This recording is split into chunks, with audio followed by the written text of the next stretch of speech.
Today, Bangalore is a leading and burgeoning urban centre in India. Bangalore owes its transformation from a pensioner's paradise to a modern industrial metropolis to the IT revolution. But who laid the foundation for Bangalore's rapid progress? Mokshagundam Visvesvaraya. Visvesvaraya Industrial and Technological Museum dedicates this film to this noble soul, Mokshagundam Visvesvaraya, an eminent engineer, a statesman par excellence, a grand visionary, a strong votary of industrialization, architect of modern Karnataka. He also played a key role in the building of modern India.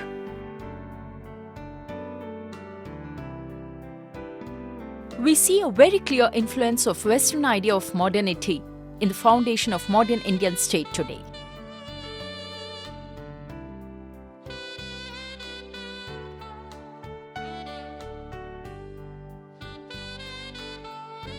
Bharat Ratna Sir Mokshagundam Visvesvaraya, one of the legendary visionaries who sowed the seeds of modernity, and we are reaping the fruits today.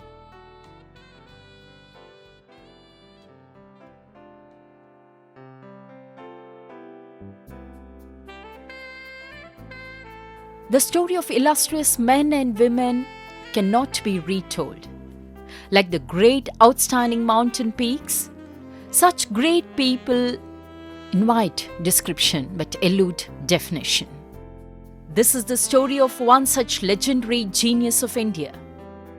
The year was 1861, the day 15th September, and the place was the foothills of the scenic Nandi Hills. In the small town of Muddenahalli was born a child who would grow up to become the father of the modern state of Mysore. That child was young Visvesvaraya. Visvesvaraya was born into a pious Telugu-speaking Brahmin household. His father, Srinivasa Shastri, was a Sanskrit scholar. He passed away when Visvesvaraya was just 15 years old. From then on, it was up to his mother Venkatalakshmamma to get her son educated. Although the family struggled to make ends meet, their commitment to education never faltered. He completed his primary education in the nearby town of Chikkaballapur. Sir M. Visvesvaraya studied here and he completed his higher education. Myself and my staff members were very proud enough, even my students also were very proud enough, we are part and parcel of this institution. Visvesvaraya was a brilliant student. He moved to Bangalore to continue his education in high school and college. He completed his BA at Bangalore's Central College. A merit scholarship allowed him to continue to study. He joined the College of Science in Pune, an institution which is now known as the College of Engineering. He studied civil engineering and graduated with the top rank in 1885, after which he began his first job. The coveted post of assistant engineer was reserved for the engineering topper of the Bombay University. He started his career as an assistant engineer in the city of Nasik. He quickly rose to the post of sanitary engineer for the entire state of Bombay. Sir MV was invited to join the Irrigation Commission of India. It was during this time that he excelled as an engineer.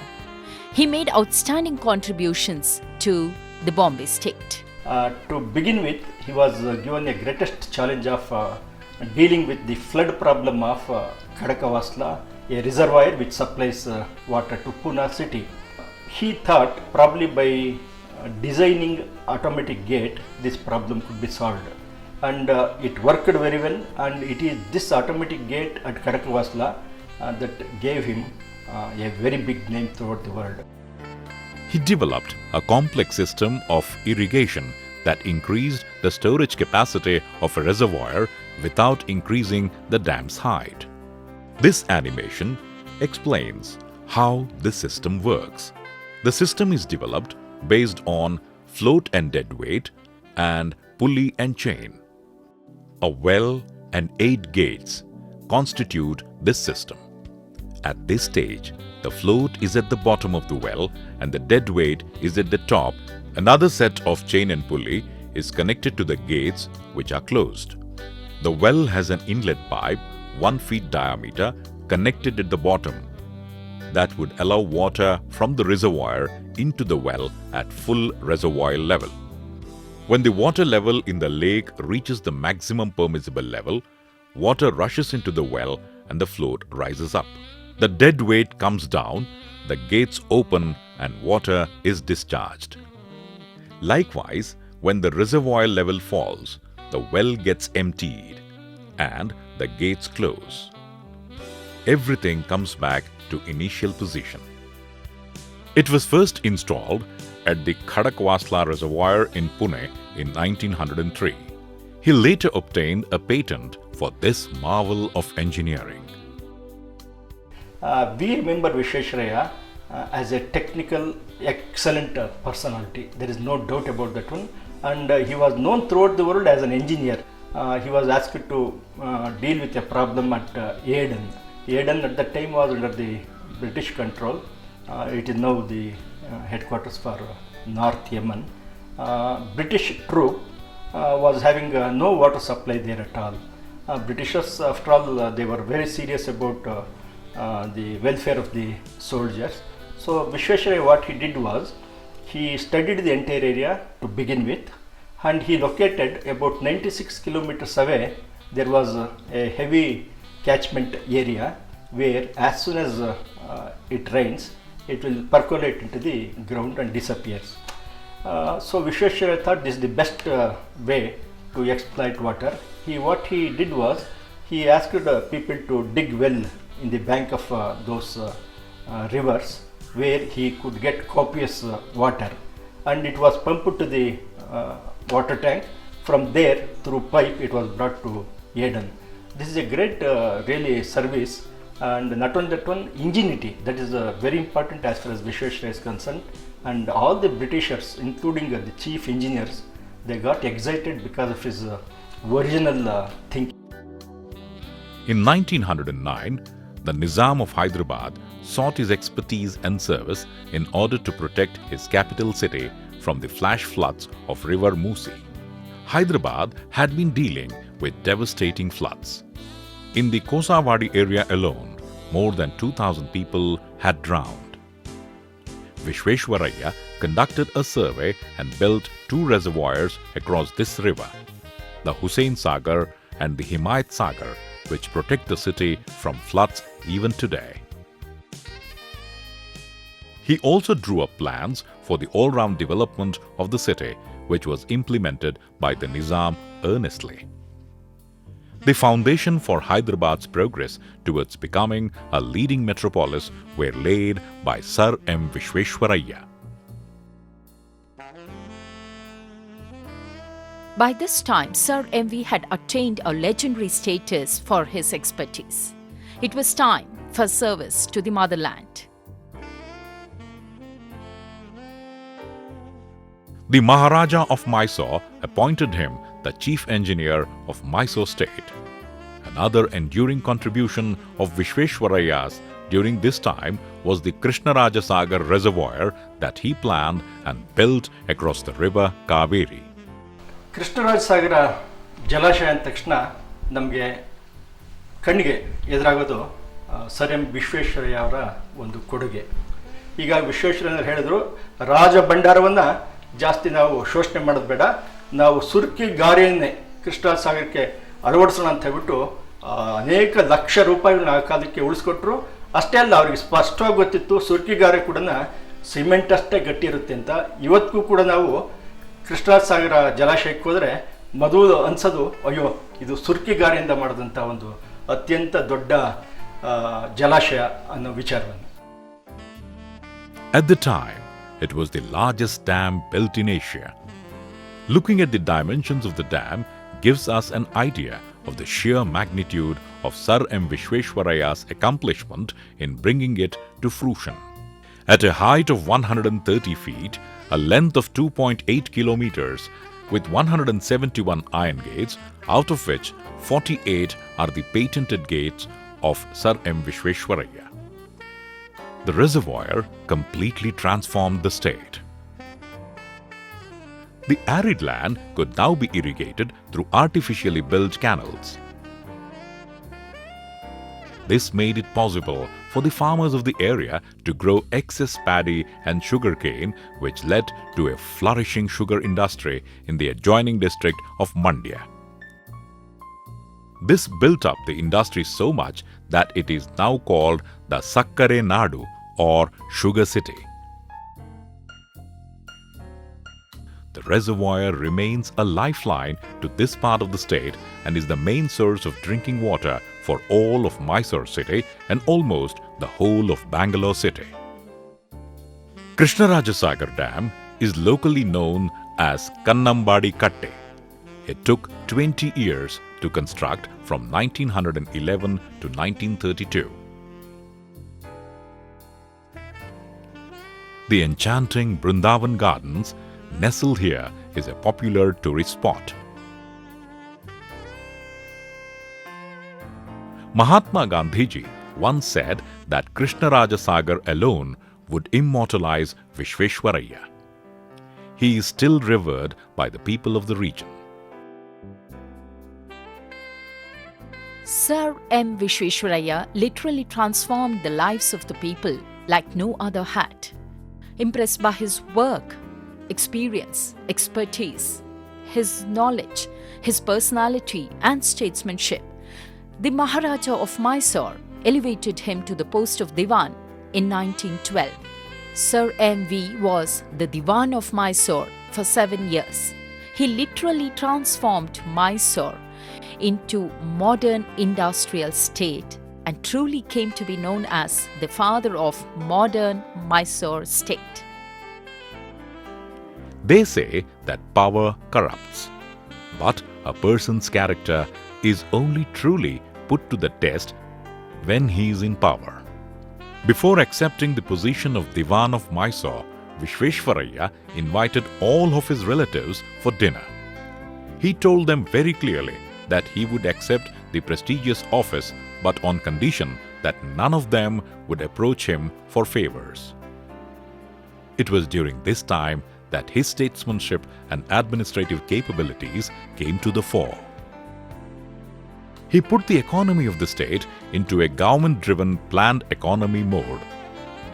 He equipped the state with modern industries for the changing times. He believed that modern industry was the necessary engine for the progress of the state. He also encouraged private investment in industry. His motto was, "Industrialize or perish." Many of the leading industries of the state owe their existence to Visvesvaraya. Sandalwood was abundant, so he started the sandal oil factory. He also started the Mysore soap factory, which is an icon of the state even today. It is an ISO 9001 company with a turnover of more than 200 crores.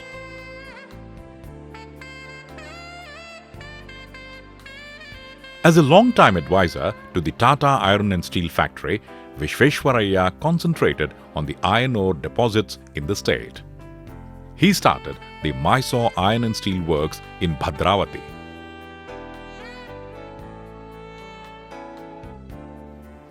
Sir M.V. instituted the Mysore Economic Conference, through which he monitored the all-round planned development of the state. He started a bank for the state, the Bank of Mysore Limited, which today is a nationalized bank, the State Bank of Mysore, having more than 700 branches offering wide range of services to the customers. Sir M. Visvesvaraya rightly believed that it was education and industry that would uplift the underprivileged masses of the state. Under his guidance, the state of Mysore became the first to make primary education free and compulsory. This was later included as one of the directive principles of state policy in the Indian Constitution. In 1916, he started the first Indian university outside British India, the University of Mysore. He also founded the Government Engineering College in Bangalore in 1917, which is one of the first engineering institutes in India. Today, it is the only technical university in Karnataka, and it is renamed as the University Visvesvaraya College of Engineering, UVCE. He voluntarily retired from the service of the Mysore state in 1919. Ultimately, Sir M. Visvesvaraya believed in nation building by making the people work well, earn well, and live well. One should remember that the tenure of Visvesvaraya as the Diwan of Mysore state was marked by the First World War, 1914 to 1919. It was a cash-strapped era. The priorities of the state were very different. In the spirit of a true karma yogi, Visvesvaraya achieved all that he did in the forbidding and unfriendly environment of the time. Being a karma yogi, Visvesvaraya refused to rest even after he retired as Diwan of Mysore state. His relationship with the state remained cordial despite his differences with the government. The Mysore Iron and Steel Works that he started during the tail end of his tenure as the Diwan of the state hadn't quite taken off. To put it mildly, it was in shambles. Soon after his retirement, he dashed off to Bhadravati to rectify the situation. He took over as the chairman of the Mysore Iron and Steel Works. Under his leadership, the industry firmly established itself and flourished. Visvesvaraya donated the salary he earned as the chairman of this industry over a period of 6 years to an occupational training institute. It was with this corpus fund that the Sri Jayachamarajendra Polytechnic Institute in Bangalore was able to run. Today, it is one of the premier polytechnic institutes in the country. Sir M. Visvesvaraya also continued to aid the development of the state as an independent advisor. He was instrumental in the development of the water supply system for Bangalore. He was also involved in the foundation of the Hindustan Aeronautics Limited, which is one of our premier aeronautical institutes today. As the president of the court of the Indian Institute of Science in Bangalore for many years, he was responsible for the introduction of many new branches of engineering education in the institute.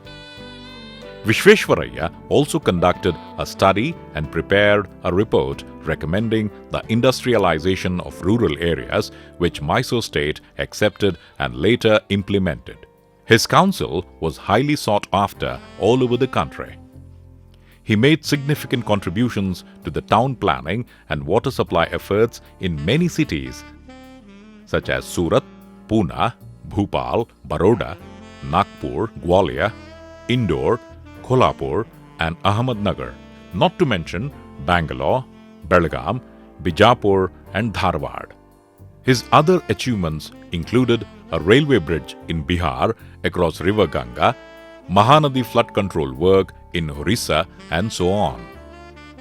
As a person who believed that industrialization was the only way forward for the nation, he formed the All India Manufacturers Organization in 1941. He encouraged industry to adopt more modern technology and expand their horizons. He was involved with all of these activities until his last breath. His motto was, "Industrialize or perish." He firmly believed that India could immensely benefit from the knowledge and experience of prosperous Western nations. He toured many of these developed countries. He was especially impressed by Japan and hoped India would follow their example. Only thing was he wanted the country to progress as the Japanese did. He had the Japanese as his ideal. No other country he felt was as hardworking, as focused as the Japanese were. Even when he was 98, he had this one ambition to visit Japan, come back and tell the then government, listen, this is what the Japanese are doing at this stage and I think you should follow them. He couldn't go because of his age and his health problems. Visvesvaraya was also a prolific writer. He wrote several books and pamphlets. The uniting theme of all his writings was nation building. Some of his important works are Unemployment in India, Its Causes and Cure, Planned Economy for India, Restructuring India, and his autobiography, Memoirs of My Working Life. These works are filled to the brim with his invaluable insights about economy, industrialization, and the development of the nation. Such was the personality of Sir M. Visvesvaraya that awards and honors were conferred on him so as to increase their reputation and prestige. Almost every university of the time wanted to confer him honorary doctoral degrees. The universities of Allahabad, Andhra, Bombay, Calcutta, Patna, Mysore, and Varanasi, to name a few. Many foreign institutions also honored him with laurels for his expertise and contribution. He was awarded honorary membership of the London Institute of Civil Engineers for an unbroken stint of 50 years. In 1915, while he was the Diwan of Mysore, Visvesvaraya was made Knight Commander of the Order of the Indian Empire by the British for his myriad contributions to the public good. Independent India honored its proud son with the highest civilian honor, the Bharat Ratna, in 1955. In the citation, he was hailed as the father of the idea of planned development in India.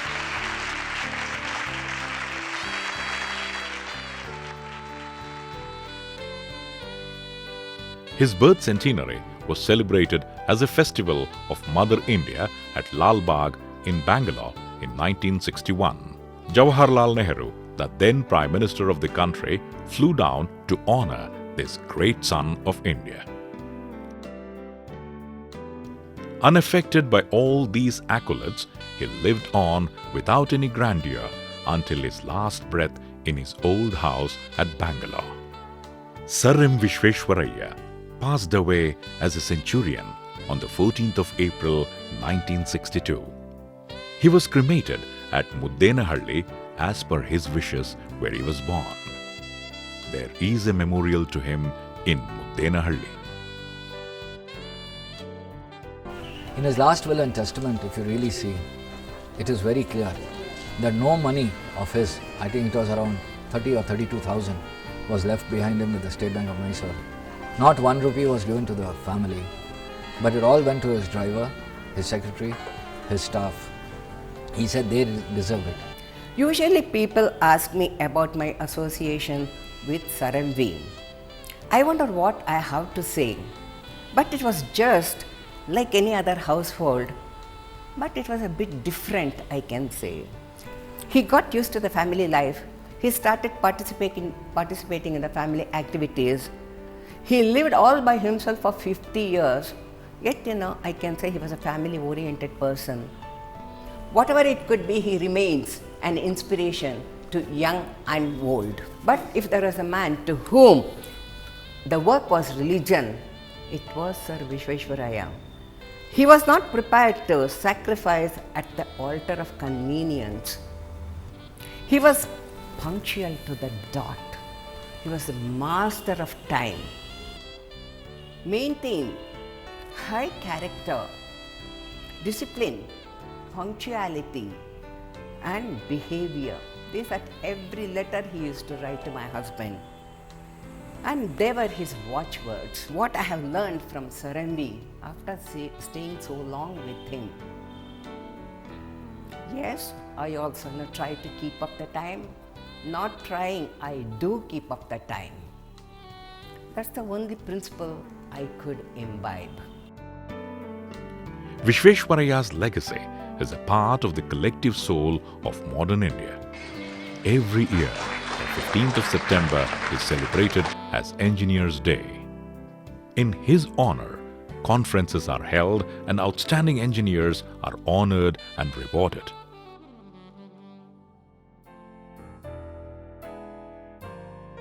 There are many premier educational institutions started in his name.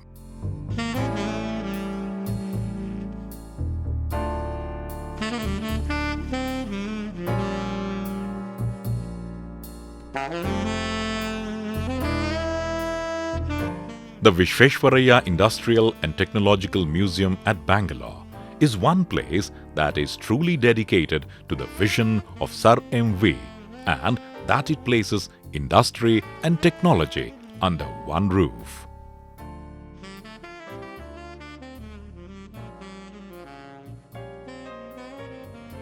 Sir M. Visvesvaraya, the oldest surviving icon from 20th century Karnataka.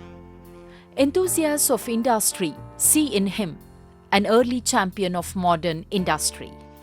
In today's world, people sick of corruption remember Sir M.V. with utmost respect and fondness for probity and long for such men in public life. Sir M.V., a legacy which stood the test of time.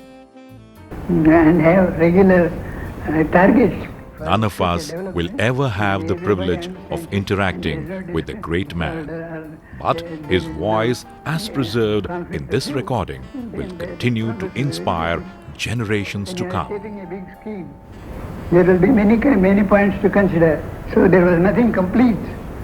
It was not producing proper results when I left the state. You have heard of the... Along with these recordings, his memory is kept alive through his collected memorabilia. Because there were some wrong policies followed by government. His Highness was a great man, good man, but he could not resist the appeals of the people round about him.